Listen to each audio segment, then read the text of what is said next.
요 새날을 허락하신 하나님을 찬양합니다. 다 같이 우리 기도드리겠습니다. 은혜로우시고 자비하신 아버지 하나님, 다시금 새날 새 생명을 우리에게 선물로 허락하시고 말씀과 기도로 하루를 열어갈 수 있는 은혜 주시오니 감사합니다.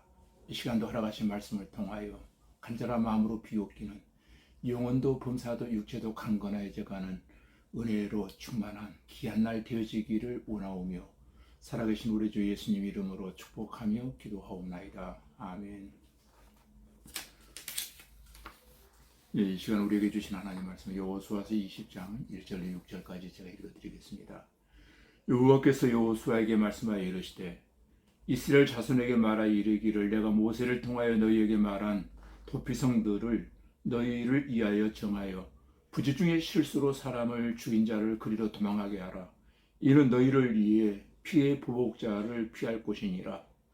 이 성읍들 중에 하나에 도피하는 자는 그 성읍에 들어가는 문 어귀에 서서 그 성읍의 장로들의 귀에 자기의 사건을 말할 것이요 그들은 그를 성읍에 받아들여 한 곳을 주어 자기들 중에 거주하게 하고 피해 보복자가 그의 뒤를 뒤따라온다 할지라도 그들은 그 살인자를 그의 손에 내주지 말지니 이는 본래 미워함이 없이 부지 중에 그의 이웃을 죽였음이라.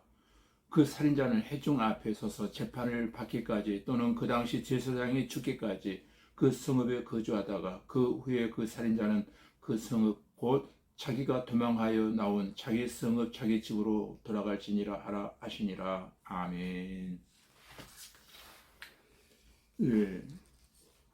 지금 읽어드린 본문 여호수아서 20장은 도피성 제도에 대해서 우리에게 지금 말씀해 주고 있습니다. 이 제도가 어떤 제도인가 여러분 곰곰이 말씀을 청정하는 가운데 알게 되시기를 주님 이름으로 축복합니다. 지금까지 우리는 이스라엘의 가나안 정복사와 더불어 그 땅 분배 과정을 지켜보게 되었습니다. 이로써 가나안 땅을 이스라엘에게 주리라고 하신 하나님의 약속은 온전히 성취되어진 셈입니다. 따라서 이제 이후로는 이스라엘 백성들이 가나안 땅에 거주하면서 하나님의 선민답게 생활하는 것뿐이라고 할 수 있을 것입니다. 이것을 위해 하나님께서는 일찍이 이스라엘이 광야에서 생활하는 동안 이미 가나안 땅에서 갖추어야 할 각종 체제나 제도, 기타 사회 규범과 모든 율법을 지시해 주셨던 것입니다. 그리고 여호수아서 20장은 도피성에 관한 말씀이 오늘 본문에 나오고 있습니다. 살인자는 용서받을 수 없는 죄인인 것이 분명합니다. 혹 실수로 사람을 죽였다 할지라도 세상 사람들은 그들을 용서해 주지 않습니다. 그러나 하나님은 그 죽을 죄인들도 용서하시고 살려주십니다. 하나님은 실수로 사람을 죽인 자들을 위해 6개 지역의 도피성을 만들게 하셨지만 고의적이거나 계획적으로 살인한 자는 그 출입을 엄히 금하셨습니다. 그러면 어떻게 그 살인이 실수인지 계획적이었는지 알 수 있을까요? 첫째, 잘못을 시인하는지를 보면 알 수 있습니다. 고의적이거나 계획적인 사람은 절대 자신의 잘못을 인정하지 않습니다.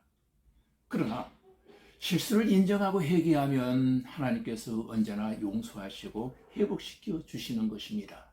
또 하나, 동기를 보면 알 수 있습니다. 사람은 몰라도 자신과 하나님은 속일 수 없는 게 마음의 동기이기 때문입니다. 하나님 보실 때 내 중심은 어떨까 하고 살피는 사람은 죄에 대해 굉장히 민감해질 수밖에 없습니다.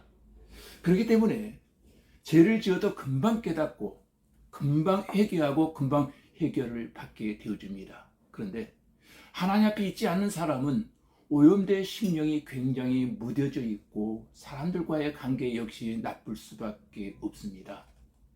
여러분, 도피성은 그 특징이 있는데요. 가는 길목마다 푯말이 있습니다. 멀리서도 보고 찾아갈 수 있도록 가는 길목마다 푯말이 붙여 있어야 있습니다. 무슨 죄를 지었더라도 달려갈 수 있는 곳, 그 도피성이 바로 주의 몸된 교회입니다.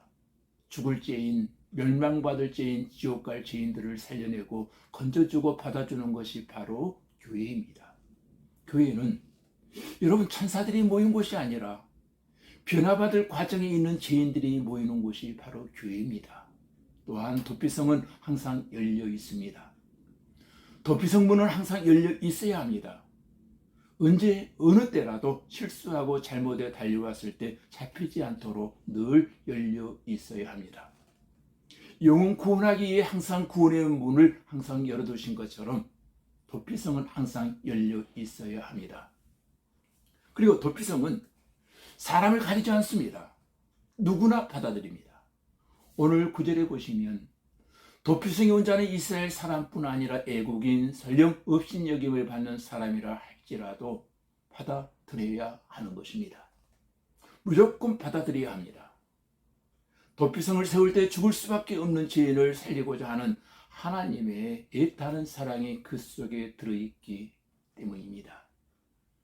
그래서 우리 교회도 하나님의 교회를 세우신 본래 목적인 영혼 구원에 집중하는 것입니다. 하나님이 우리에게 성령을 주시고 남다른 은사를 주시고 능력을 주신 이유가 바로 영혼 구원입니다. 그 사명을 우리에게 주시고 그 사명 때문에 우리를 이 땅에 남겨주신 것입니다. 7절, 8절에 보면 하나님께서는 도피성을 요단강 서편에 세 곳, 동편에 세 곳을 지으라고 하셨는데 이는 모세 때부터 약속의 땅에 들어가면 도피성을 세우라고 말씀하신 바로 그곳입니다. 성읍 이름까지 지명해 주셨는데 그 이름들은 중요한 뜻을 갖고 있습니다. 게데스는 거룩한 곳입니다. 거룩한 주님과 함께할 때 우리도 거룩해질 수 있습니다.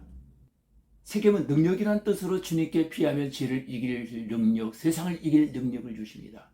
헤브론은 교제, 친구란 뜻으로 주님과 함께 영적인 교제가 이루어짐으로 다른 사람들과도 영적인 교제가 이루어지기를 바라는 마음입니다. 또 바셀은 안식과 평안함이란 뜻으로, 즉 안식은 주님에게만 있으며 세상이 줄 수 없는 평안을 주십니다. 길르앗, 나못은 영광이라는 뜻으로 부끄러운 죄인을 살려 하나님의 영광을 선포하는 사람으로 세우십니다. 바산골라는 마지막 나오는 도피성으로 행복이라는 뜻이 담겨져 있습니다. 하나님은 우리에게 죄인들을 살리실 뿐 아니라 마지막으로 꼭 주시고 싶은 것이 기쁨과 행복인 것입니다. 예수 안에서 기쁨과 행복이 오늘 또 넘쳐나기를 바랍니다. 우리는 어린 양의 혼인잔치가 이미 약속된 사람들입니다. 그러나 행복도 찾는다고 찾아지는 것이 아니라 하나님의 뜻을 알고 그 말씀에 순종하는 자에게 보너스로 주시는 게 바로 행복입니다. 오늘도 주님의 피난처 안에 거하는 행복한 성도들이 다 되시기를 주님의 이름으로 축복합니다. 다 같이 우리 기도드리겠습니다. 아버지 하나님, 세상 사람들은 사람을 실수로 죽인다면 용서해 주지 않지만 하나님은 그 죄인들을 용서하시고 도피성을 만들어 살려주시는 줄로 믿습니다. 고의적이거나 계획적인 사람은 절대 자신의 잘못을 인정하지 않지만 실수를 인정하고 회개하면 하나님께서 언제나 용서하시고 회복시켜 주시는 줄로 믿습니다. 사람은 속일 수, 하나님은 속일 수 없기에 죄를 지어도 금방 깨닫고 금방 회개하고 금방 해결받게 하시고 무슨 죄를 지었더라도 사람들이 달려갈 수 있는 곳에 주의 몸된 교회인 줄로 믿사오니 죽을 죄인, 멸망받을 죄인, 지옥 갈 죄인들이 이곳에 와서 많이 구원받게 하시고 죄인들을 받아줄 도피성인 교회가 항상 문이 열려 있게 하여 주시옵소서. 도피성이 사람을 가리지 않은 것처럼 우리 교회도 사람을 가리지 아니하고 누구든지 받아들이고 수용하는 교회가 되게 하여 주시옵소서. 오늘도 주님의 피난처 안에 거하는 행복한 성도들이 다 되게 하여 주시옵소서. 예수님 이름으로 기도하옵나이다. 아멘.